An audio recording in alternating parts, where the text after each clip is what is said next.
everybody, I'm Christopher Heimerman, Assistant Sports Editor for Sauk Valley Media, back with the latest edition of the video portion of our blog, The Soul Goal. I'm sure by now all of you guys know my wife Kayla, as well as our running buddy, Dexter, the big old black lab here.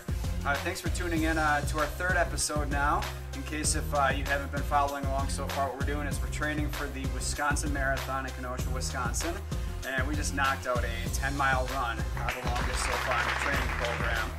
And today, kind of what I want to focus on a little bit is the buddy system, that aspect of running. And you know, so far throughout this process, what I'm really digging about it is, I know with all of you guys reading the posts at saukvalley.com and watching the videos, we're kind of all in this together, and you guys hold me accountable, and I feel obligated to stick to the schedule. But you know, more specifically when it comes to the buddy system, I'm very blessed to be able to train with my best friend, somebody who I depend on every day, and somebody who I love dearly. And Dexter, I'm absolutely blessed to have you in my life. In all seriousness, my wife Kayla, you know, we've really grown into our love for running, and you know, I don't know if we could accomplish what we do without each other. No, I don't think so. I know I couldn't. You know, being a person who wasn't originally a runner and you know, really have a lot of learning to do, having somebody to do it with really does make it a lot easier. You know, having somebody to do it with, whether it is a friend, a loved one, you know, a complete stranger that you meet at a gym or a running club, you know, that person does hold you accountable, and you need that because you're going to go through days when you just don't feel like getting off the couch and getting out for 3, let alone 10, let alone 20 miles, depending on what your training program calls for. I'd say about half of our runs we're able to run together. We have offsetting schedules. I work nights, she works days. You can hear Whimper McGee over here. There's a Great Dane a couple of properties over who he loves to hang out with, so forgive him. Dexy's fallen in love with being a video star, but he still can't help himself when he sees one of his friends. But no, back to the task at hand. It's good to know that you can get through training runs on your own as well. But when you do run together, unless if the person you're running with gives you written documentation, a signed contract that's notarized, the whole 9 yards, saying that it's okay, never leave your running partner behind. Of course, there are extreme circumstances, like when we ran the Riverbank 25K in Grand Rapids, Michigan. We ran with our friend Mindy, and Mindy just flat out had an injury and couldn't go on. Mindy gave us her blessing, and Kayla and I ran the rest of the race. So there are certain circumstances, but especially on a training run.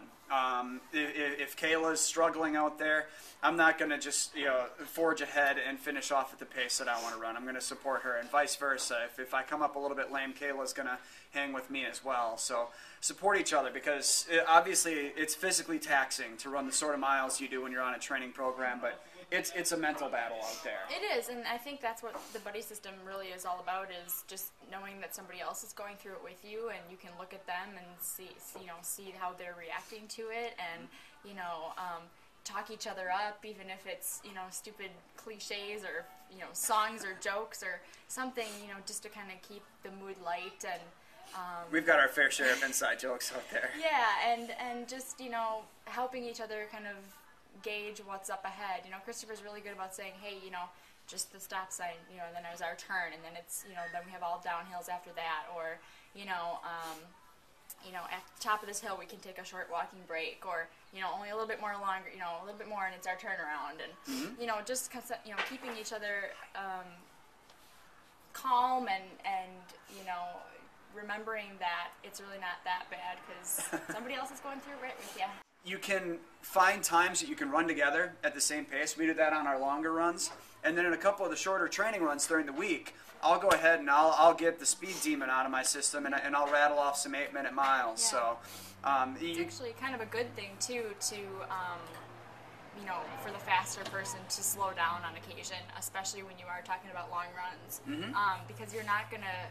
I mean, it's really not typical. There are people out there who can do it, and you guys are amazing. But there's people who can hold 8, 9-minute miles for a marathon, but it's not really that practical. Your 5K pace is going to drop a whole heck of a lot when you get to longer runs. So if, for Christopher, who can do a 9-minute mile with regularity, and even faster sometimes, it's good for him to back down a little bit on Sundays when we are going at length, because at that point it's really about the time on your feet, more than it is the pace. I mean, you can go all out when you get to race day, but you need to get your feet and your legs and the rest of your body accustomed to being up, mobile, active, and on the road for that long. On one of the 3-mile runs during the week, I'll push it. On the other ones, I'll back off the hammer a bit and just literally log miles at a comfortable pace in order to build up to the ultimate goal. So, well, Whiny McGee over here, I think is ready to conclude this episode. We might have to wander over and say hi to Dozer, but in fact, I think we're losing him any second here. But once again, stay tuned. Every week we'll get you one of these videos and a couple of blogs throughout the course of the week. But we're getting there. The process is ongoing. I felt wonderful today, and Kayla felt pretty good as well. And next week we actually get to back off a little bit to 7 miles on Sunday. Yeah, so. that'll be nice. But yeah, follow along with our program. Tell us about your program. Be sure to chime in, commenting on the blog or even on Facebook. Any way that you can take part in the conversation. We want to hear about what you're up to and field your questions, and you might have some pointers for us. Absolutely. So thanks again for tuning in, folks. We will see you very soon. Yep. And just keep it up. It's the Soul Goal. Talk to you soon. See ya.